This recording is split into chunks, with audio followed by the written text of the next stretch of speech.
Hello, my name is Amy Sturkey. I am a pediatric physical therapist, and I'm here with my co-instructor. This is Famous John. And we're beginning our biking riding series. Yep. Now, bike riding is an important rite of passage for many children, and it is a really important skill. Typically around 3 years of age, typically developing people learn to ride a tricycle. And around 5 years of age, typically developing people learn to ride a bike. Bike riding is important because when you learn to ride a bike, it helps to improve your confidence. If you learn to ride a bike, you have an activity that you can do with your family and with your friends. It encourages social inclusion. It gives you a thing to do for leisure or recreation time during structured opening times. It helps for you to have a mode of transportation. It's a lot faster than walking, and it's great for exercise.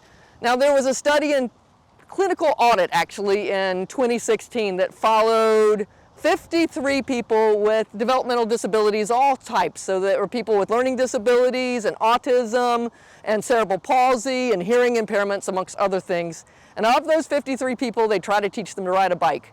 And using a structured format, which we're going to go through on these videos of teaching step-by-step skills, of the 53 people, 47 of them were able to learn to ride a bike. Now, this took anywhere from 2 hours to 16 hours, and for most people, it only took about 4 hours of dedicated practice to learn to ride a bike of people who are definitely challenged in terms of their skills.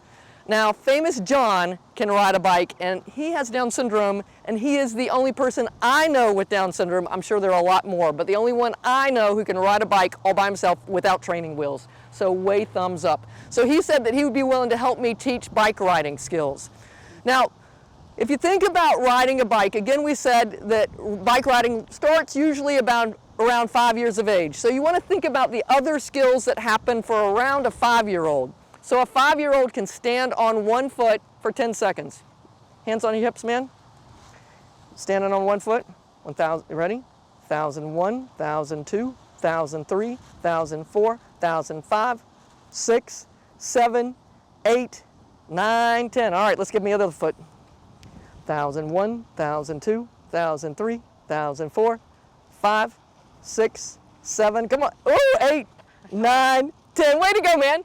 The other things that come in around 5 years of age is they can do jumping jacks. Can you do jumping jacks, man? Ooh, look at him rock those jumping jacks. Stop! Bam! The other things, they can start doing switch jumps. Can you do switch jumps with your legs? I love it. So what you see in these skills is pretty high-level balance skills. You see the ability to move all your extremities, because when you ride a bike, you have to be able to turn the steering wheel and do something different with your legs. It takes a lot of coordination and timing. John, Famous John, has those skills. So if you'll watch us on the next several videos, we'll go through a beginning to higher level progression of the challenges that you need to be able to pass to be able to learn to ride a bike. There's also a study from 2002 that looked at learning new skills. And learning new skills, they said that the most important thing to learn a new skill is to practice the skill itself, not to practice all the precursor skills, such as standing on one foot or jumping jacks. But if you want to learn to ride a bike, the best way to learn to ride a bike is practicing your bike riding skills. So, now that we've said that, we're ready to sign off. I hope this is helpful, and we'll look forward to seeing you next time. Thanks a lot. Bye-bye. If you liked this video and would like to be notified by email when the next video comes out, click the subscribe button here and click the golden bell icon and ensure notifications are enabled on your account.